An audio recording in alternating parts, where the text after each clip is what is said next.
بسم اللہ الرحمن الرحیم۔ السلام علیکم ورحمۃ اللہ وبرکاتہ۔ بلعام بن باعورہ کا عبرتناک واقعہ۔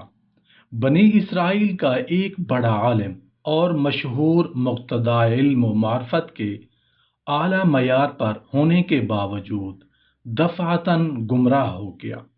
نبی کریم صلی اللہ علیہ وآلہ وسلم کو حکم دیا گیا کہ آپ یہود کو اس شخص کا قصہ سناؤ جس کو اللہ نے اپنی نشانیاں دی تھیں، مگر وہ ان نشانیوں سے اس طرح نکل گیا جس طرح سانپ کینچلی سے نکل جاتا ہے۔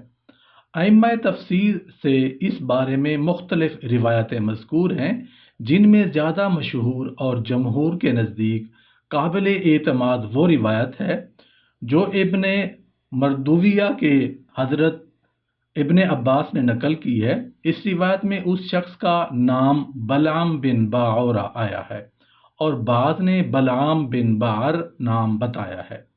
یہ ملک شام میں بیت المقدس کے قریب کنعان کا رہنے والا تھا۔ ایک روایت میں اس کو اسرائیلی بتایا گیا ہے۔ اسے اللہ تعالیٰ کی بعض کتابوں کا علم تھا۔ غرق فرعون اور ترک مصر کے بعد اللہ تعالیٰ نے حضرت موسیٰ علیہ السلام اور بنی اسرائیل کو جبارین قوم عمالقہ سے جہاد کرنے کا حکم دیا، اور جبارین نے دیکھا کہ حضرت موسیٰ علیہ السلام بنی اسرائیل کا لشکر لے کر قریب پہنچ چکے ہیں۔ جبارین کو اس کی فکر ہوئی، جمع ہو کر بلعام بن باعورہ کے پاس آئے اور کہا کہ موسیٰ علیہ السلام سخت آدمی ہیں اور ان کے ساتھ ایک بہت بڑا لشکر ہے۔ وہ ہمارے ملک پر قبضہ کرنے اور ہم کو ہمارے ملک سے بے دخل کرنے کے لیے آئے ہیں۔ آپ اللہ سے دعا کریں کہ ان کو ہمارے ملک سے واپس کر دے۔ بلعام بن باعورہ کو ایک اسم اعظم معلوم تھا، وہ اس کے ذریعہ جو دعا کرتا وہ قبول ہوتی تھی۔ بلعام نے اول تو معذرت کی اور کہا کہ وہ اللہ کے نبی ہیں، ان کے ساتھ فرشتوں کا لشکر ہے، میں ان کے خلاف بد دعا کیسے کر سکتا ہوں؟ اگر میں ایسا کروں گا تو میرا دین اور دنیا دونوں برباد ہو جائیں گی۔ مگر قوم نے بے حد اصرار کیا تو بلعام نے کہا، اچھا تو میں اس معاملہ میں استخارہ کر کے اپنے رب کی مرضی معلوم کر لوں۔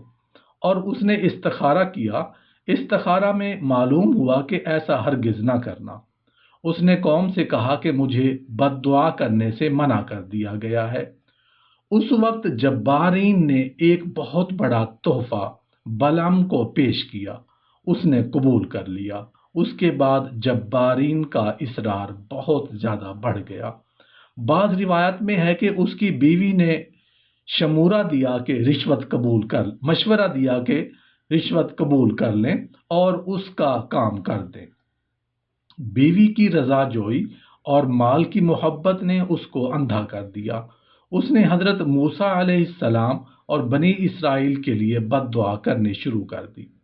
اس وقت قدرت الہیہ کا عجیب کرشمہ یہ ظاہر ہوا کہ وہ کلمات بد دعا جو موسیٰ علیہ السلام کی قوم کے لیے کہنا چاہتا تھا، اس کی زبان سے وہ الفاظ بد دعا قوم جبارین کے لیے نکلے۔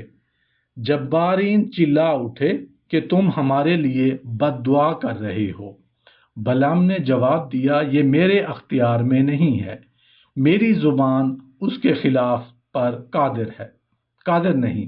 نتیجہ یہ ہوا کہ اس قوم پر تباہی آئی اور بلعام کو یہ سزا ملی کہ اس کی زبان لٹک کر سینے پر آ گئی۔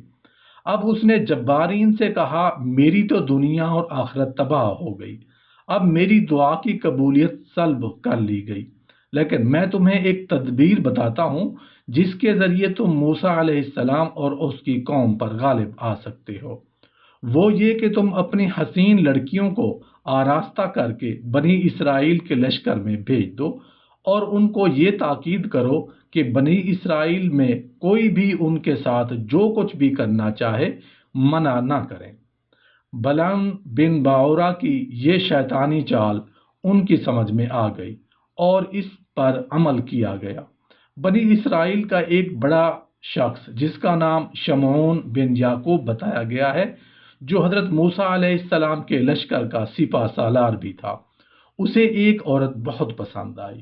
وہ اسے لے کر حضرت موسیٰ علیہ السلام کی خدمت میں حاضر ہوا اور کہا، میرا خیال یہ ہے کہ یہ آپ اس عوام کو حرام سمجھیں گے۔ موسیٰ علیہ السلام نے فرمایا، یہ مجھ پر بھی حرام ہے اور تجھ پر بھی۔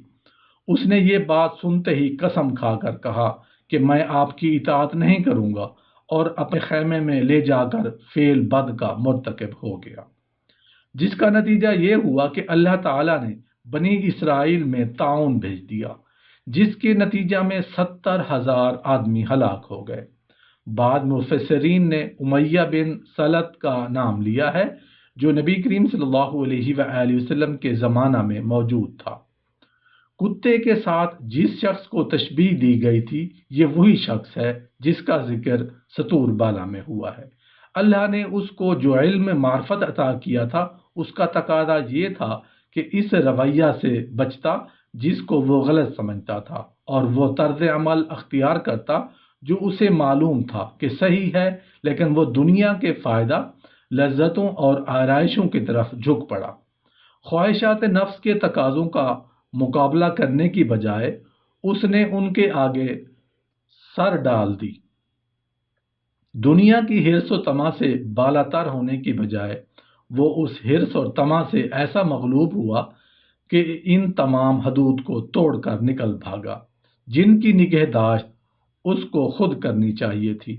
جب وہ اپنی اخلاقی کمزوری کی وجہ سے حق سے منہ موڑ کر بھاگا تو شیطان، جو قریب ہی اس کی گھات میں لگا ہوا تھا، اس کے پیچھے لگ گیا اور برابر اسے ایک بستی سے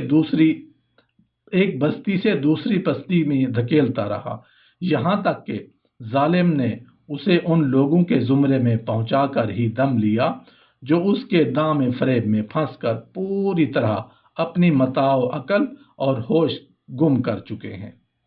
کتے کے ساتھ تشبیہ دینے کا مقصد یہ ہے کہ کتے کی جو خصلتیں ہوتی ہیں وہ سب اس میں جمع ہو جاتی ہیں۔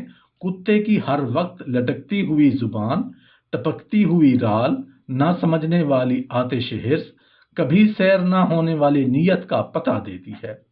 کتا پوری دنیا کو صرف پیٹ ہی کی نظر سے دیکھتا ہے کہ کہیں کوئی بڑی لاش پڑی ہو جو کئی کتوں کے لیے کافی ہو۔ ایک کتا اس میں سے صرف اپنا حصہ لینے پر ہی اکتفا نہیں کرتا، بلکہ اسے صرف اپنے ہی لیے مخصوص رکھنا چاہتا ہے اور کسی دوسرے کتے کو اس کے پاس بھٹکنے نہیں دیتا۔ اس شہوت شکم کے بعد کوئی چیز اس پر غالب ہے، اور وہ شہوت فرج ہے۔ اپنے سارے جسم میں صرف شرمگاہ ہی وہ چیز ہے جس سے وہ دلچسپی رکھتا ہے اور اسی کو سونگھنے اور چاٹنے میں مشغول رہتا ہے۔ اس تشبیہ کا مدعا یہ ہے کہ دنیا پرست آدمی جب علم و ایمان کی رسی کو توڑوا کر بھاگتا ہے اور نفس کی اندھی خواہشات کے ہاتھ میں اپنی بانگیں تھما دیتا ہے تو پھر کتے کی حالت کو پہنچے بغیر نہیں رہ سکتا۔